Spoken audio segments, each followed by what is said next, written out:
Good morning, friends. Welcome back to Random Hearts.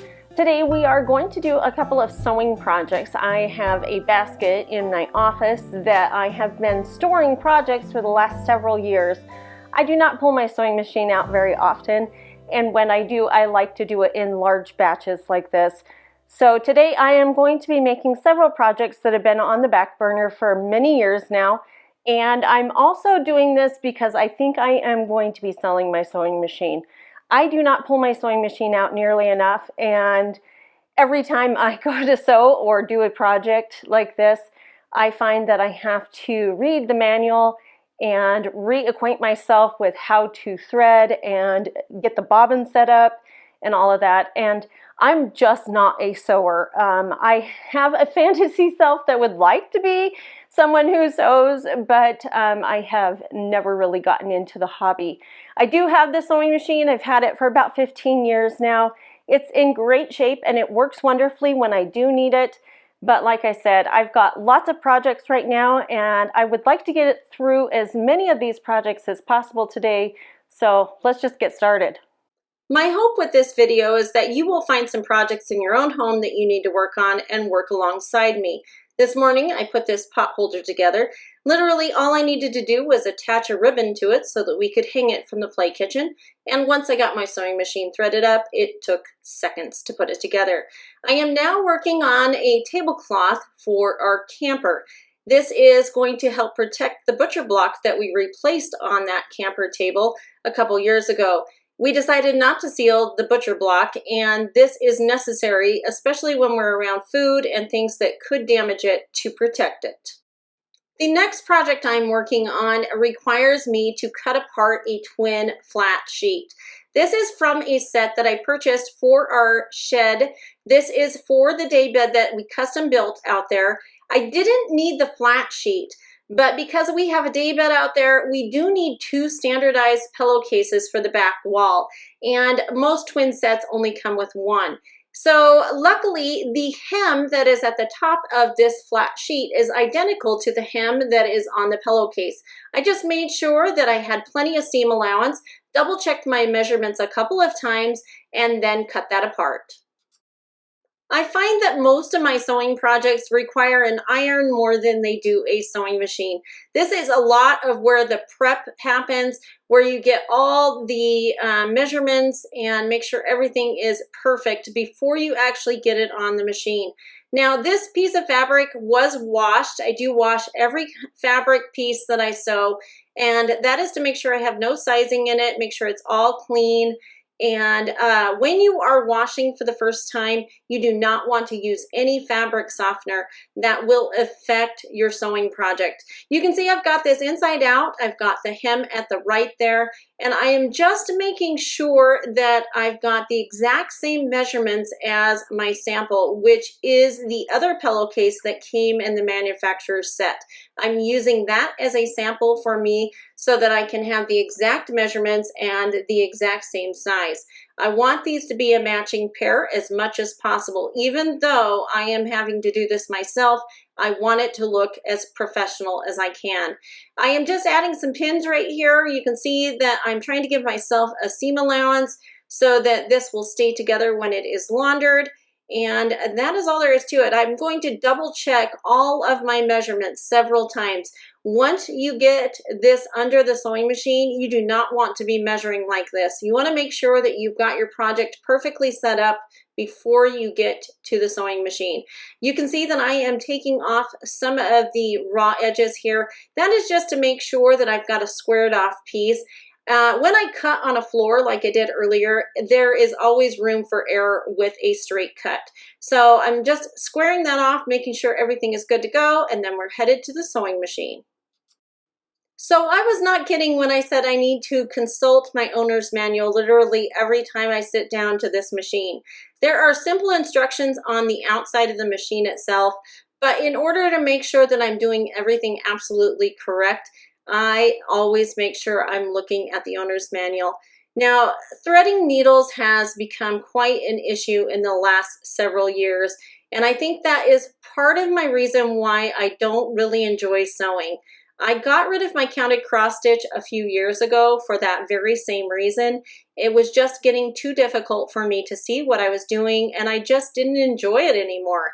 And just keep that in mind. If you've got a hobby that you haven't touched in several years, it may be that there is something either with your physical abilities or you're just not into that project anymore, that maybe you just need to let it go. And that is what I did with my counted cross stitch.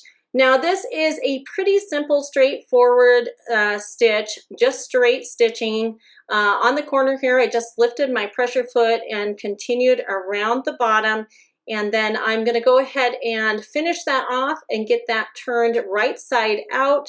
And we'll put a pillow in that case. And it turned out beautifully. I'm super happy with it.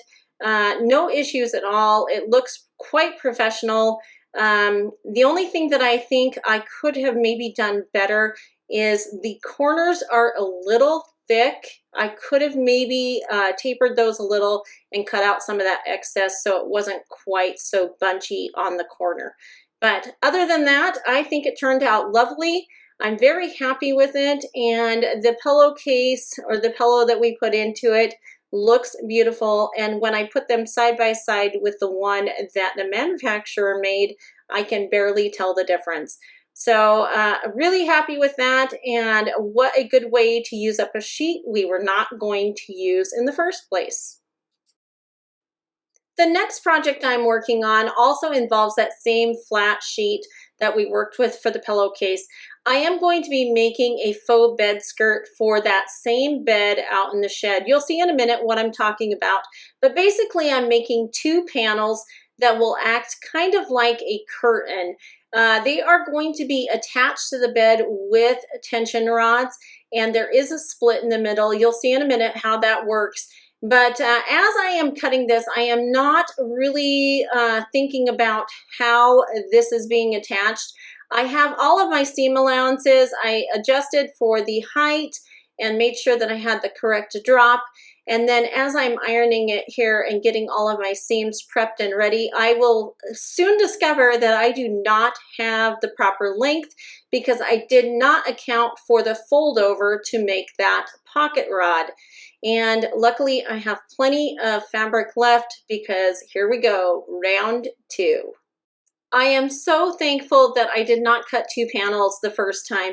I do need two identical panels, and I cannot afford to make another mistake like that. You can see that I don't have a ton of fabric left, and having to make two identical panels, I am going to need to be very cautious and cut very carefully. I did make sure that I measured everything twice, made sure that I went out to the shed and even checked those measurements again one last time, and then did all of the math on paper. I'm not the strongest mathematician. I do work with second and third grade students with resource math, but that does not mean that I am good at measuring and adding measurements together, and it's definitely not my strong suit. But as I cut this right here, I am just hoping that everything is okay because we are about to put this together. Now I do have a factory seam on two ends of these panels because they are the factory edge on the sheet. Because I went all the way across the sheet, I am able to keep that hem. But I do need to hem all of the other edges, anything that was cut, and because I had to cut both sides, you can see that I'm going to have to do the top and the bottom with a 1/2 inch hem. Now, I do fold that over one more time because I want to make sure that I've got a nice clean hem, that you can't see any frayed edges, and if I ever need to launder this, they will not come unraveled in the laundry. But this did take me quite a while to do, especially with two panels, and I had quite a lot of measurements to do here, but you can see I'm building that pocket right now for the pocket rod, and I'm just making sure that I've got the correct distance from the bottom of that skirt or curtain to the top where it is going to hang on the pocket rod. And that is all there is to it. We're going to go ahead and move this over to the sewing machine. So as I finish up this faux bed skirt, you can see in the background the dog is getting a little restless in the living room. She really wanted some attention. So I had to take a break after this project and take care of her. I did send her out a couple of times.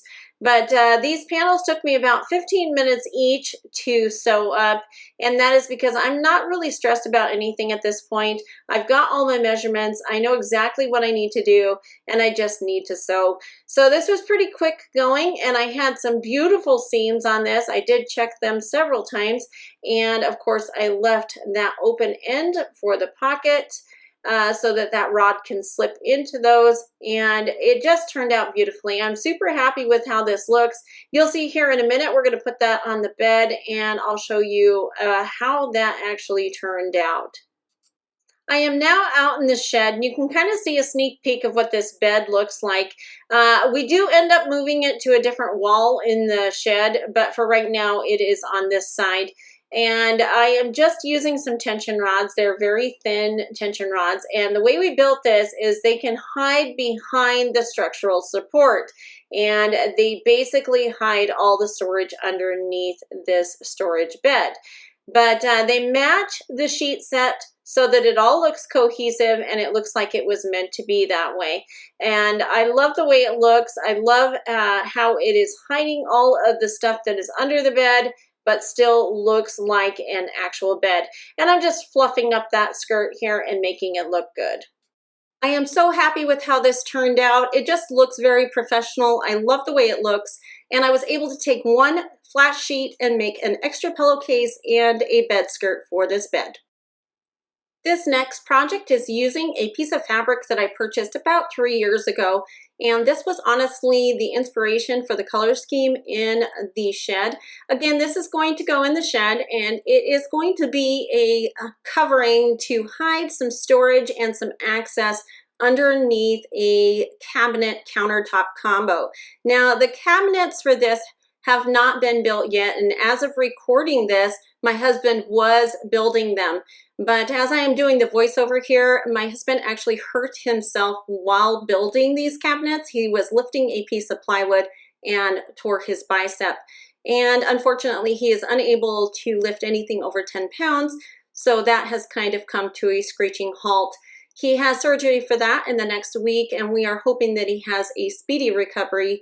We are just kind of hanging tight right now. A lot of things are up in the air as to what he can do and what he will be able to do after the surgery. But I am making two identical panels here. They are going to hang at the bottom of the butcher block countertop and hang all the way down to the floor. Because I do not have the cabinets to base that measure off of, I am kind of giving them a little extra length. I can always hem them up later, but if they are too short, I will not be able to do that. And I'm just going to sew this up on the sewing machine here. You can see that I am just doing a straight stitch. You want to make sure when you've got a pocket like I do on this one that you do not sew in that pocket, especially if you are making curtains and you've got the rod. See, I kept that pocket open, and I started my stitching right below that, and that leaves that pocket open so I can put a dowel or a curtain rod in there. Then I am just going to keep going. I'm checking my stitching right here. I thought I would leave this in regular speed for you so you can kind of see what I am doing. I'm going to go all the way to the corner of this with a straight stitch, and then I'll show you how my stitching looked. I was pretty happy with how this went together. I did try on a curtain that I made a couple of days later to use a corner stitch, and I really liked how that one turned out. This one is just a fold over, and you can see right here, this looks really good. I'm really happy with it. We're going to get to the corner, and I'm just going to turn, lift up my pressure foot, and turn everything with the needle inside the machine still.